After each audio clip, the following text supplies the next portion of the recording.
This is Roberta Hickox. I was interested in the social interactions of elementary students. 3 research questions summarized my interest. Research question 1. How do teachers perceive students' social interactions within the elementary classroom? Research question 2. How do teachers respond to and accommodate differences in students' social interactions? Research question 3. What are teachers' objectives for students' social interactions? I interviewed a second grade teacher who works in the same building in which I have taught for 11 years. I selected her as the participant in my study because we have had minimal interactions previously on a social or professional level. I was seeking to have this interview experience mimic a more typical research situation in which the participant and I were not previously acquainted. The interviews took place in the participant's classroom after school hours. Interviews 1 and 2 were conducted in the same week in late February. Interview 3 occurred the following week. Each interview lasted between 25 and 40 minutes. The interviews were recorded on my iPad using the Audio Note app. I installed the app at home and tried it several times to ensure that I knew how to use it efficiently. The participant and I tested the sound on the recording before beginning each interview and at several points throughout the interviews. When the phone rang or the interview was interrupted by others entering the room, I paused the recording and double-checked that the app's recording was working as intended. I was prepared to take notes by hand throughout the interview, but mostly I maintained eye contact with the participant throughout and jotted down follow-up questions or items for clarification. The interviews followed Seidman's protocol for the 3-interview series as, quote, it allows both the interviewer and participant to explore the participant's experience, place it in context, and reflect on its meaning, end quote. Interview 1 focused on the participant's life history with descriptions of her family life and her elementary school experiences. Interview 2 explored the participant's current experience as a second grade teacher and her perceptions of her students' social interactions in the classroom and at recess. The participant described how her experience as a student impacted her teaching in Interview 3, deriving meaning from her experience. I transcribed each interview that evening or the day after it occurred. While I did not actively code the transcriptions as they evolved, I mentally processed the content to find areas to be clarified and topics in need of additional follow-up. Thus, questions were formulated from reading the transcriptions of interviews 1 and 2 and were added to the list of questions for interview 3. In vivo and holistic coding, as defined in Saldana 2009, were employed for data analysis.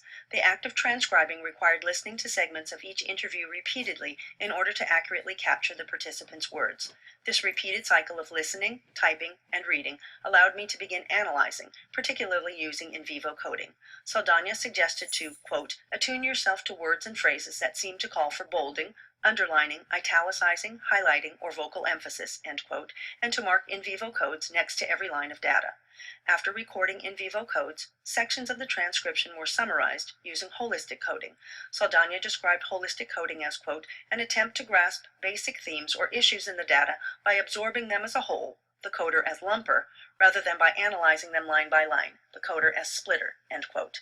In vivo coding was used to, quote, prioritize and honor the participant's voice, end quote, and holistic coding was helpful in grasping the bigger picture to create categories and recognize emerging themes.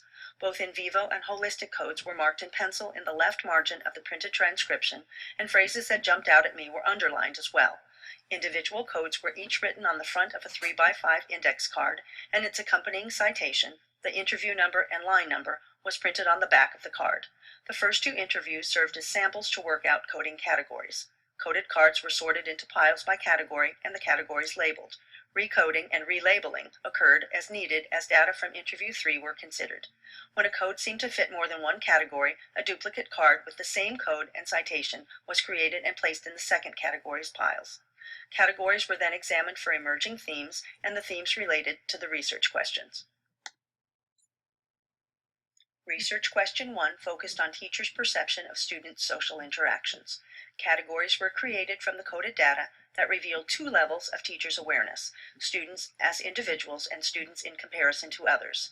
Examination of coded data produced a set of contrasting categories. The participant perceived that some students relied on others or were apprehensive of others, but some students felt secure in their individuality.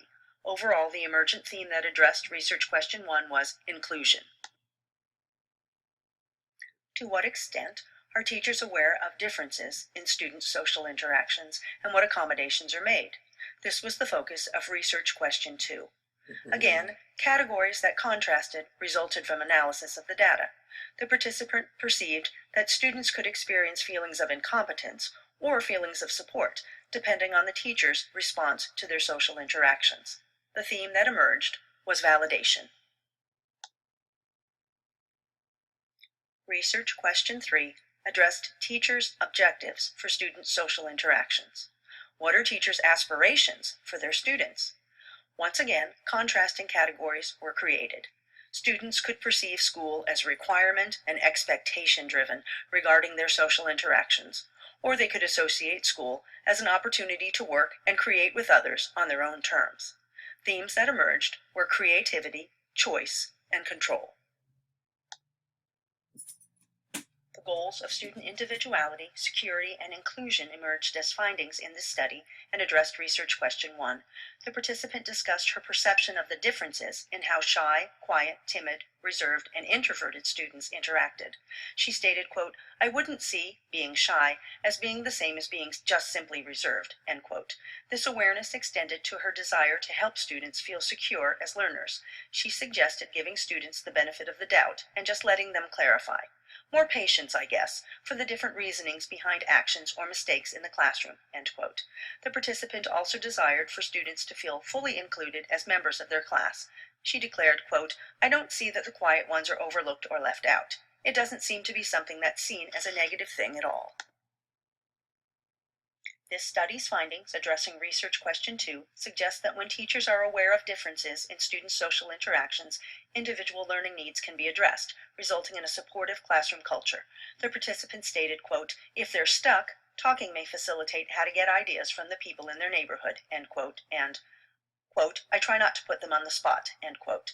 Acknowledgement of struggles and direct addressing of challenges through incorporation of selected instructional strategies such as redirection, partner checks, scaffolding, and strategic seating can validate students and dignify their efforts. The participants suggested that teachers, quote, "listen to it," a student's idea, validate the thought, and then redirect, end quote. Some students benefit from verbalizing their thoughts, discussing and brainstorming with others, and building relationships, while others are more comfortable working alone or in relative quiet.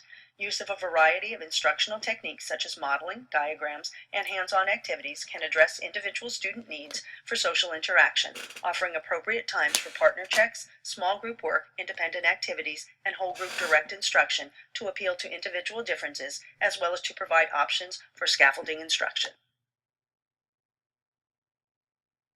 Findings associated with research question 3 suggest that a classroom culture that encourages student creativity, choice, and control can positively affect students' social interactions and learning experiences. Student use of imagination, input in their own learning, and control, when appropriate, over decisions regarding learning are some of the aspirations teachers have for their students.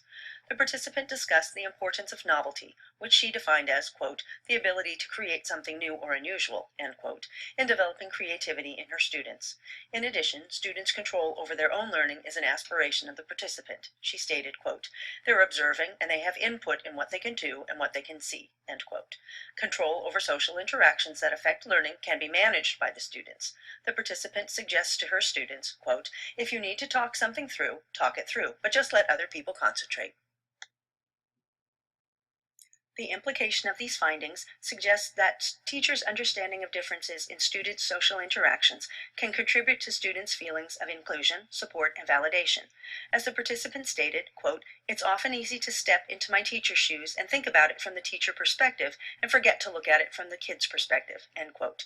Teachers may empower student creativity and feelings of choice and control through accommodation of those differences in social interaction, allowing appropriate opportunities for students to interact meaningfully during the school day in ways that augment their learning experience.